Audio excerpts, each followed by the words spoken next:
If you haven't already, get this guy out. Let's finish what we were talking about yesterday. Velocity time graphs.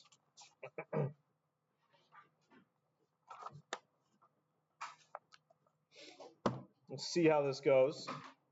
We have kind of an awkward length block, so take a purple, grab an orange. Okay, this is a good set of colors. Let's see what we can do with this. So, yesterday, position time graphs we reviewed. The slope of a position time graph is velocity. If you want to know where you are or what your position is from a position time graph, you just read it. So slopes give you velocities, reading the graph gives you positions and displacements. We reviewed that to start, and then we jumped into a velocity time graph. Velocity time graph is a lot more useful. There's a lot more information that you can glean. On a velocity time graph, if you want to know what your velocity is, you just read that off the chart, and then any slope on a velocity time graph was going to give you your acceleration, because the changing velocity divided by the change in time, that is the definition of acceleration. But then we can actually go the other way. This is what we were looking at to end class yesterday. I tried to justify to you guys that if we looked at how we went ahead and found our displacements before, multiplying our velocity by our time, and then if we look at what that means on a graph, for this first chunk here, if I multiply our velocity by our time, that's equivalent to finding the area between the curve and the x-axis on something like this. It's equivalent to finding displacement. And so finding or doing a displacement calculation or finding the area under the curve on a velocity time graph is, they're equivalent. This is, for those of you who are going to go on and study this a little bit more in the future, this area under the line actually has a fantastic little mathematical name. It's actually several whole courses in math. Finding the area under the line is actually going to be something you look at in calculus, and it sounds like, oh, I'm just going to find the area. But should you go off into calculus and study how to do this, I spent 2 full semesters finding the area under the line. This is called integral calculus, for those of you who have calculus in your future at all. So, but that's for the future. That's not your problem now. So we did the first chunk here. What is the displacement from 0 seconds to 5 seconds? Well, the velocity was 20. The velocity was 20. The time was 5. Multiplied those two things together, and we got a displacement of 100. What about the displacement from 5 seconds to 8 seconds? From this window here, as the bell was about to go, I was making the argument that, well, it's the same procedure. I'm going to find the area between our line and the axis, and really what we have here is one kind of big shape made up of 2 smaller shapes. We've got a rectangle down here.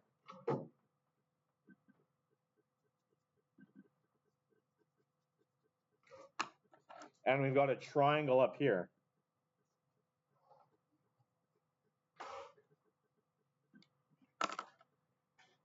And so if we wanted to find the displacement for that chunk of time, we just need to find the areas of those 2 individual shapes and add them together. And there's actually quite an interesting little result here that pops up. So let's do this first. Let's do the area of the triangle first. Area of the triangle is, for those of you who do not remember what the area of a triangle is, that formula is half base times height. And so in this thing, it doesn't look like it's to scale, but we have to use what we're given and the scale from the bottom and sides of our graph to give us our values here. So the base is this distance from here to here. Well, it goes from 5 to 8, so the base is actually, that length right there is 3 long.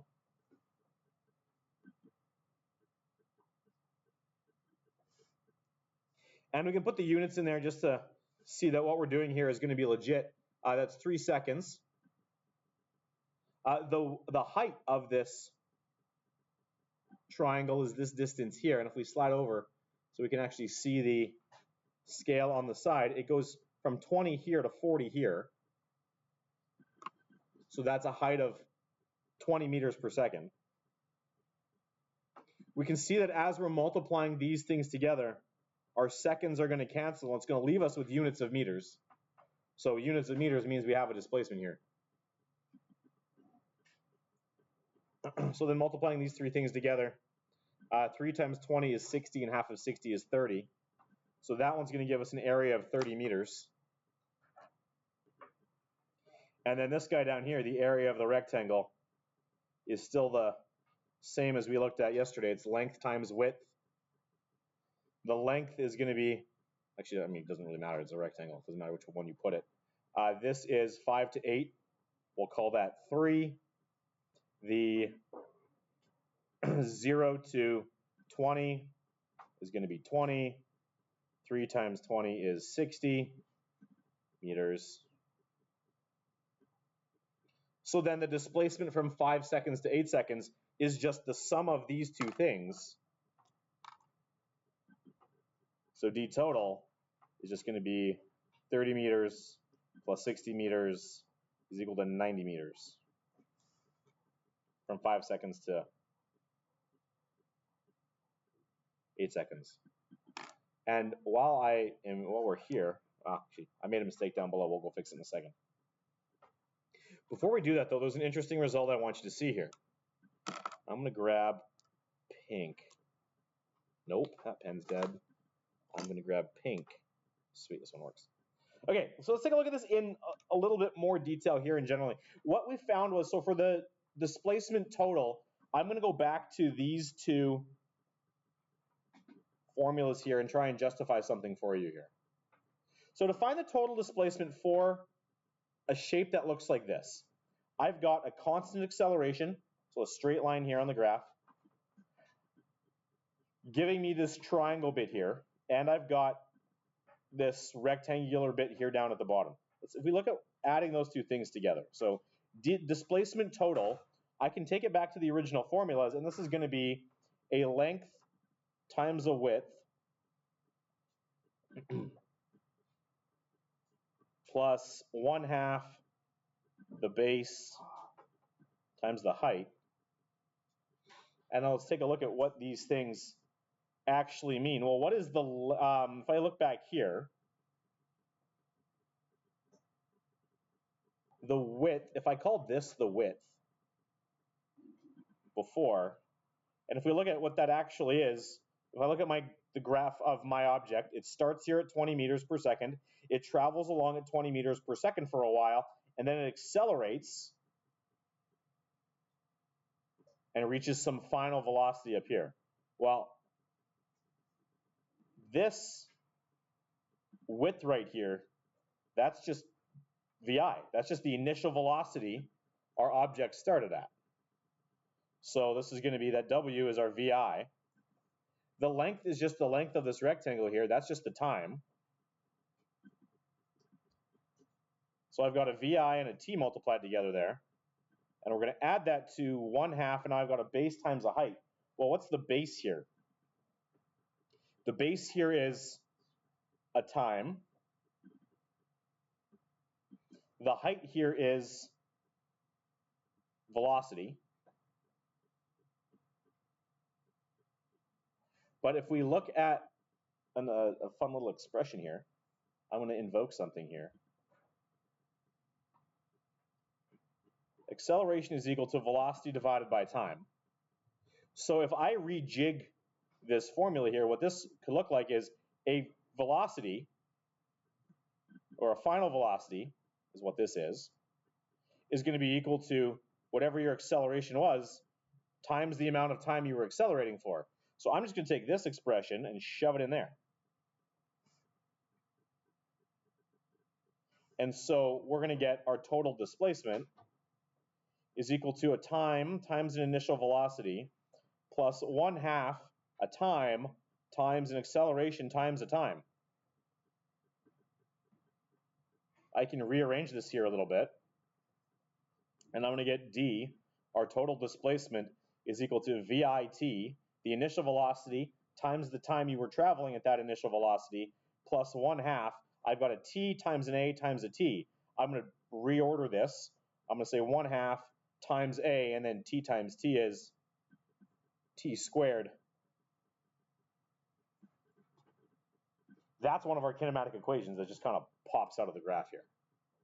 Finding the area under a graph like this is equivalent to using that, what was it, the third one? The third kinematic equation I gave you? D equals VIT plus 1/2 AT squared. That's where this guy comes from. I think it's a kind of a neat little result.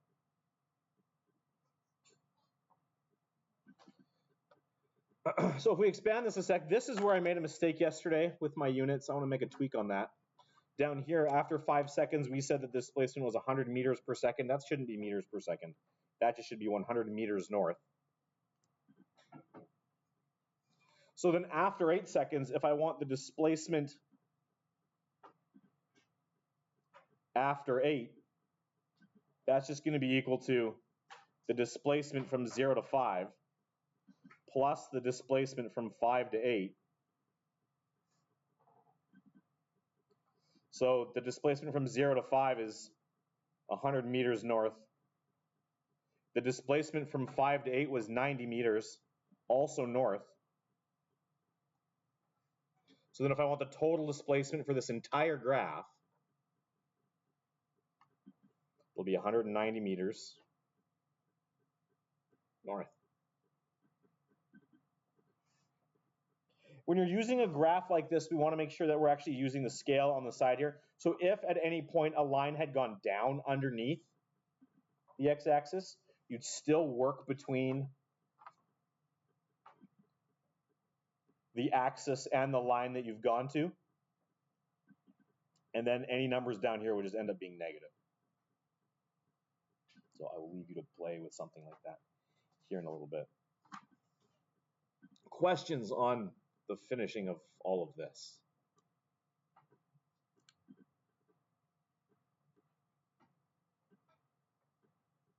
So velocity time graph, there's a lot of data packed in there. You can find velocities just by reading off the graph. You can find accelerations by finding various slopes.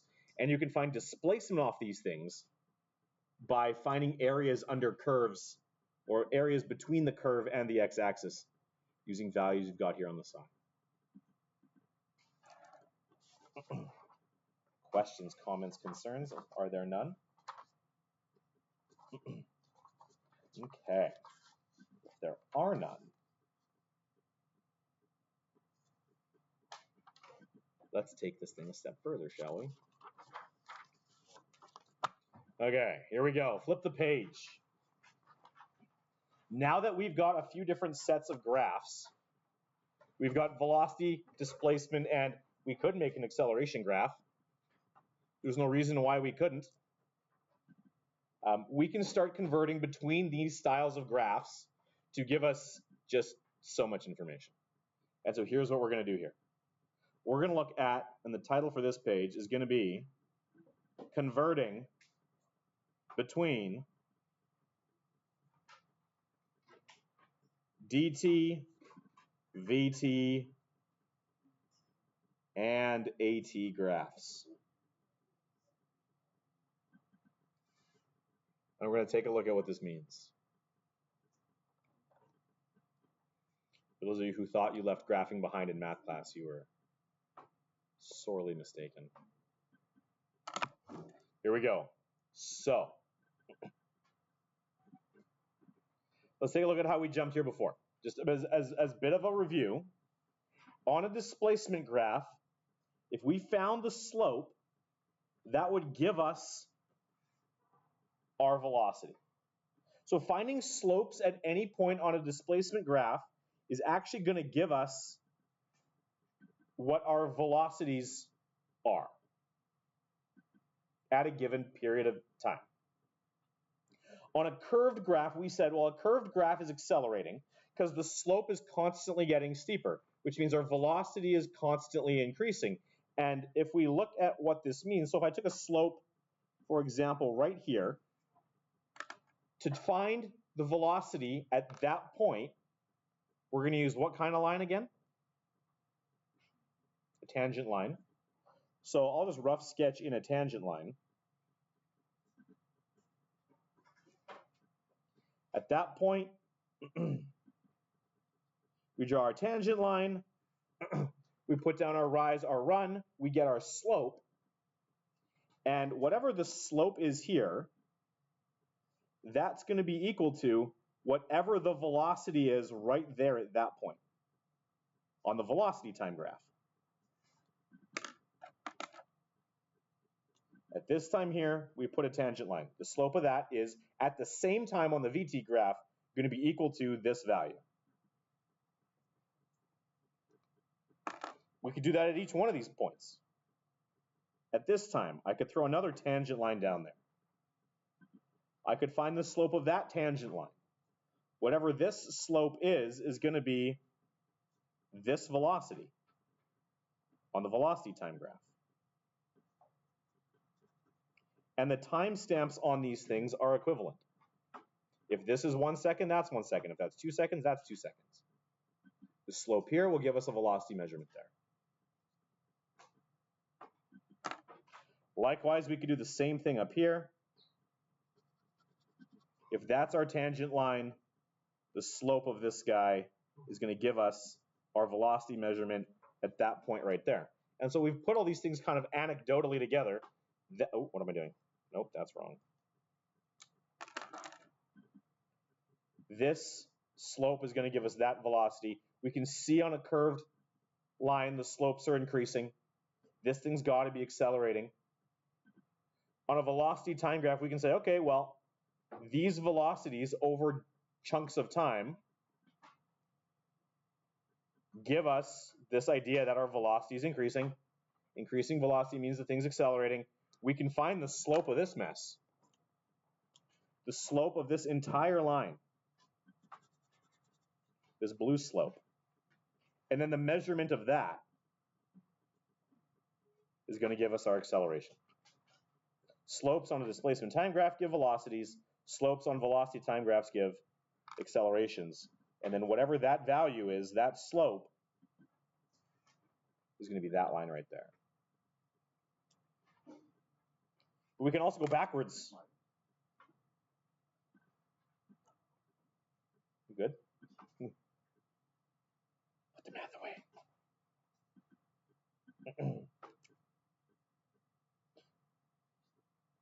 The stuff I just showed you on the previous page, if we found areas on a velocity graph, that's going to go back here and give you displacement. But if we take a look at our acceleration graph, what would happen if I found the area on an acceleration time graph? On an acceleration time graph, the area for this thing would be what? I've got a length, I've got a width. This is going to be a measurement of time. The width here is just going to be whatever your constant acceleration is. So then this area is going to be an acceleration times a time. If you take a measure of your acceleration times your time, what have you just found? Acceleration is meters per second squared. Time is measured in seconds. If I multiply these two together, the seconds here are going to cancel with one of these seconds getting multiplied down here. That area is going to get measured in meters per second. Acceleration times time is what? Yuli, say it louder. It's a velocity. It's a velocity at whatever time you go to here. So if I took this whole area, that would be this velocity right here. If I took just this area, that would be that velocity right there. If I took just this area, that would be that velocity right there. These graphs are deeply, deeply related to each other.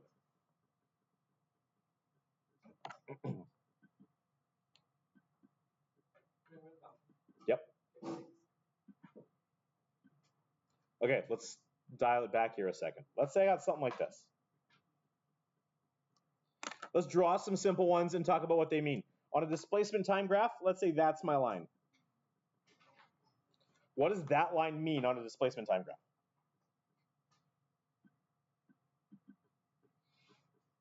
I'm going to get you to play with this all here in a second. Let's do it together now.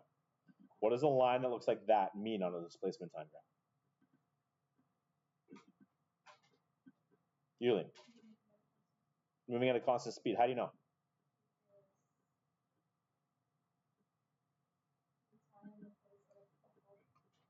Yeah, so every chunk of time, you're moving an equivalent amount of your position's changing the same amount.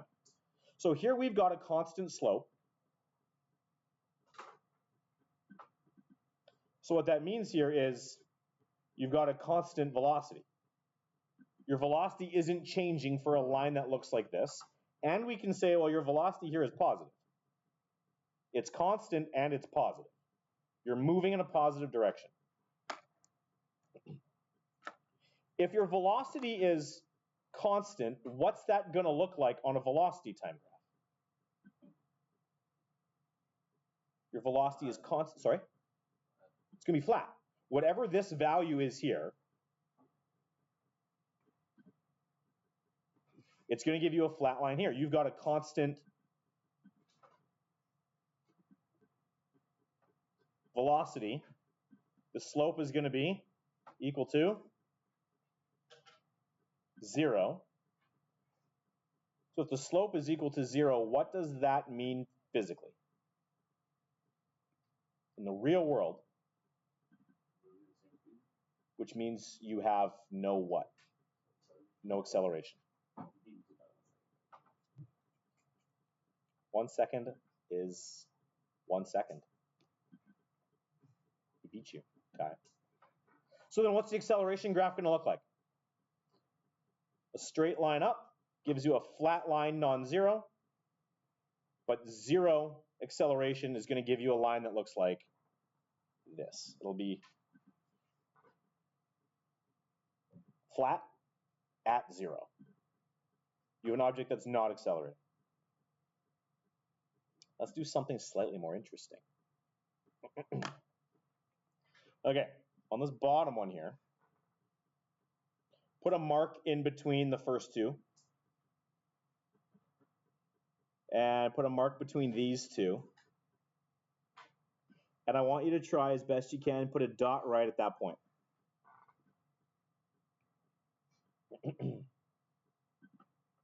And here's what I want you to draw.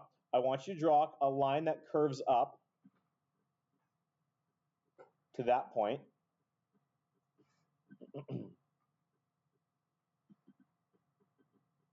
And then I want you to draw a line that curves to flat at that point. So it's almost an S, but not quite. It's going to curve up to the dot we drew, and it's going to roll over to flat. What is going on here? We've looked at these kinds of graphs before. We said that curved lines on displacement graphs means you're accelerating.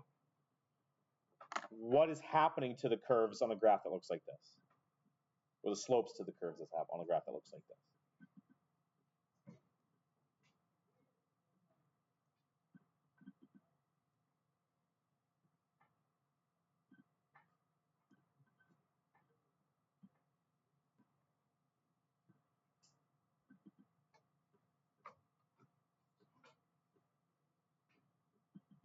Someone give me something. What's happening? So we had a graph look like this. You guys said the thing was the slope was increasing. This is what accelerating looks like. Down here, that's basically what we've got for the first piece here. From this point here to this point here, what is our object doing? Speeding up.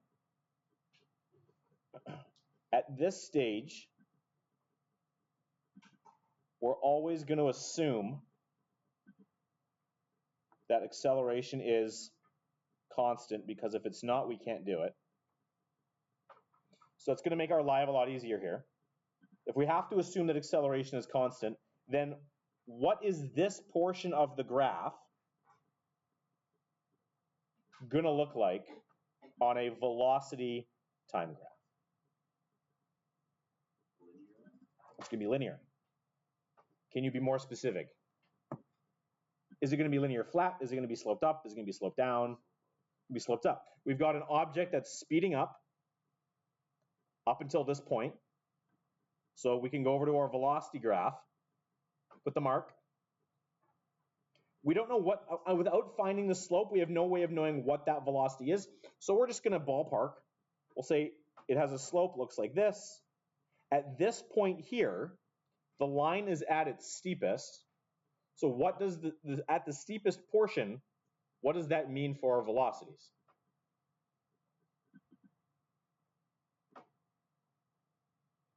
The steepest graph is going to have what?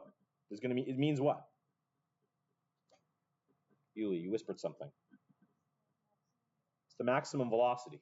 The steepest slope you have on a displacement time graph is the largest velocity that object is going to reach. And it happens at the same time. The steepest point there on this graph is going to give us our highest velocity. This is the steepest point. It flattens out to zero slope here. So what does that mean our object must be doing from this time to that time?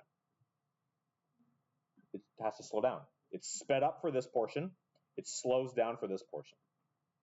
So assuming acceleration is constant, what does slowing down look like on a velocity time graph? It's going to be sloped down. Our velocity is still positive. The object is still moving forward. So velocity is going to be here above 0. But the velocity reaches 0. So the velocity on the velocity time graph drops from whatever max velocity it was down to 0. So then the acceleration time graph is going to look like what? For this first chunk of time, from here to here, the slope of this line was constant. It was positive. And if acceleration is constant and positive, what's that going to look like on the acceleration time graph? For a second, I thought you were going to say something. What does a constant positive, a constant, what does a constant slope look like? Or a constant acceleration? Forget, pause. What is the slope of the line on the acceleration graph if the acceleration is not changing? 0. So what does a zero sloped line look like? It's going to be flat.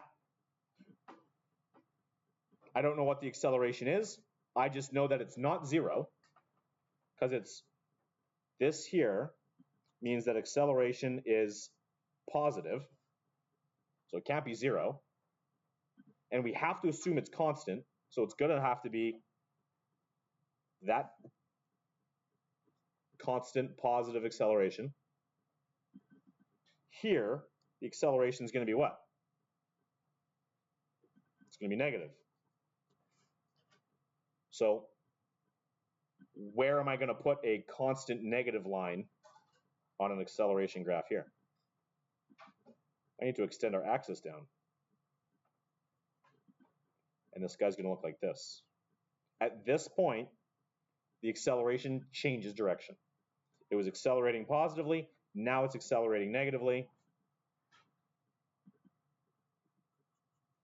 So you get a picture that looks like that.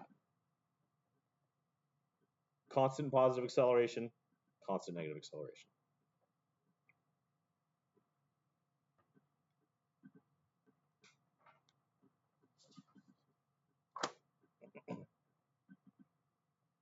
Okay.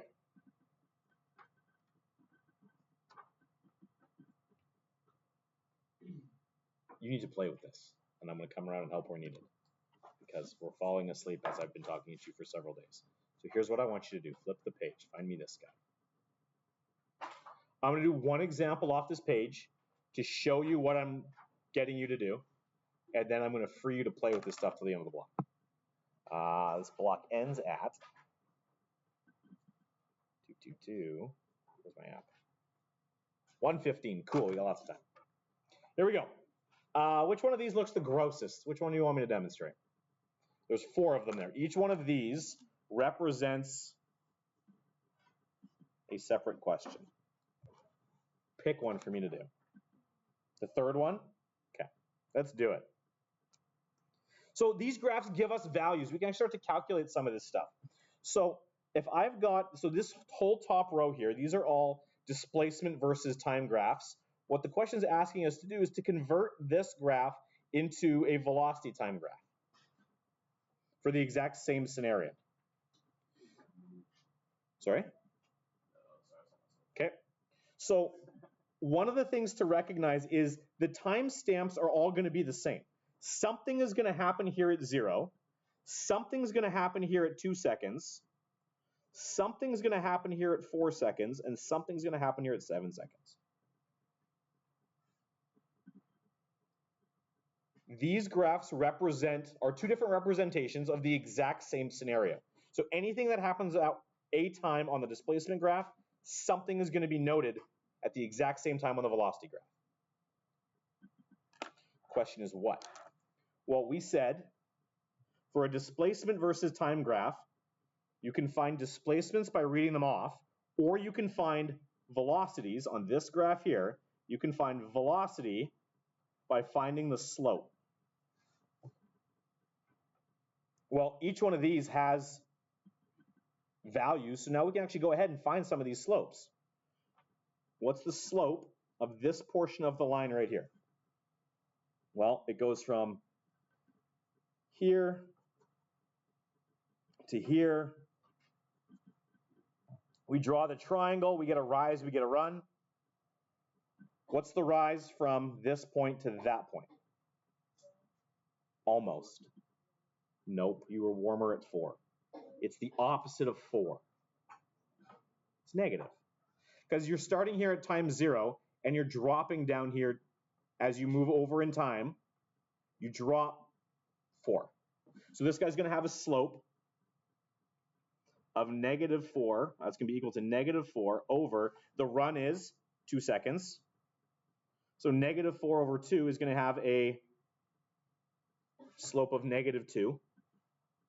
And so what that means is, for these first 2 seconds, the velocity of our object was -2 meters per second. And so I can just draw a straight line at -2 on our velocity time graph for those first 2 seconds. Okay, so let's look at the next chunk. From 2 seconds to 4 seconds, what's the slope of that line? If we take a look, and you got to be careful, don't just count squares, you actually have to use the scale. As you run 2, from 2 to 3 to 4, you rise from 2 meters per second up to 3, up to 4 meters per second. So that's going to be a rise of 1, 2. So Kai, you're right.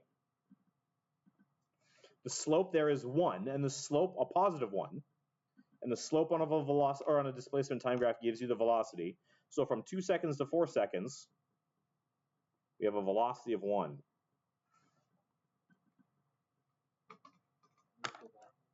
Can you give me 30 seconds, and then you can go? How about this guy? This guy's totally flat, which means it's not being displaced. The position hasn't changed. He's staying at 4 meters. So and a flat line here is going to represent a slope of, Kai said it, 0. So that means there's no velocity. So from 4 seconds to 7 seconds, we want a straight flat line at velocity equals 0. And so now we just connect the dots, or connect the lines up. I got something that goes like that, then like that, then like that, then like that, then like that.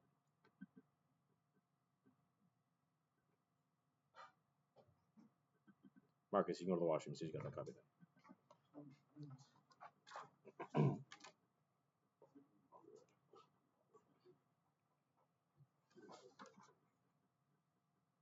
Okay. Here is what I want you to play with. I want you to do the rest of these on the front page here. The level 2 ones go the other way.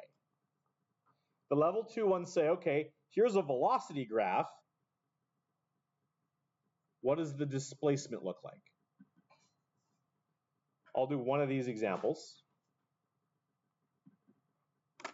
I'll do the second one. Flip to this page here, and I'll do an example of this guy for you too. Okay.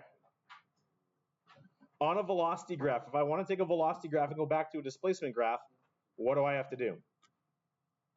How do I use a velocity graph to find displacements?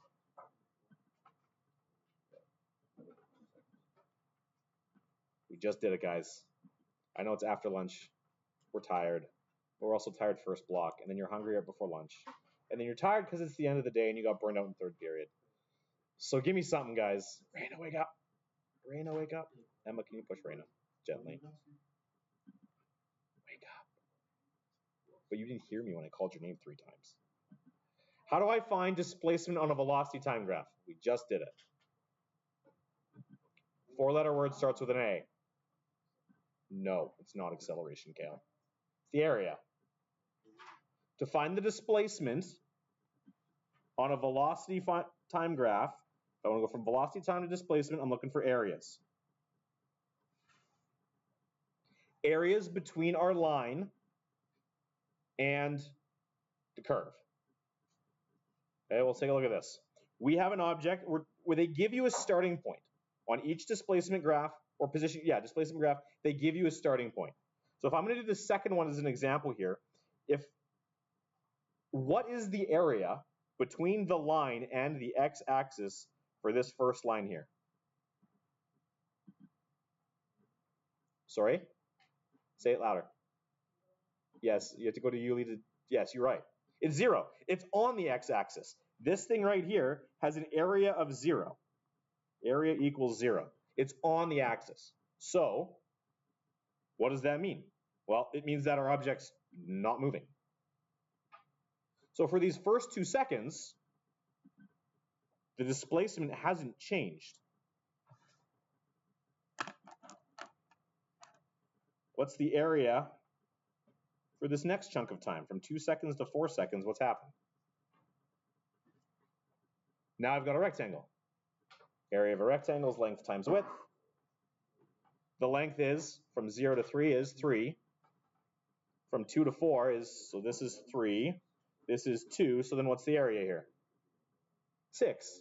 So what that means is if the area here equals 6, it means our object was displaced 6 meters from wherever it was. So it was here at 2 seconds. It was still here at the 1 meter mark. And now we've been displaced 6. So to move from 1 to 6 in those 2 seconds, sorry, not 1 to 6, but from 1 moved 6. After 2 seconds, we're up here at the 4 meter mark. Sorry, the 7 meter mark. 2 seconds have passed. We moved 6 meters. 1 plus 6 is 7. And the velocity was constant, so it's going to be a straight line to connect those points. What's the area here? 0. The area, but the line is on the x-axis. There's nothing between the line and the x-axis, which means our object is not moving, which means it stayed at the 7 meter mark for the rest of those, 3 seconds. Okay. 15 minutes left. What I'd like you to do is I'd like you to do the rest of level 1, the rest of level 2, and I want you to take a look at level 3. See what you can do with level 3. I'll walk around and help where needed. We will spend more time practicing this stuff tomorrow. Being able to analyze these graphs is a wildly important skill, which is why we're spending so much time on it. On your markets, I go.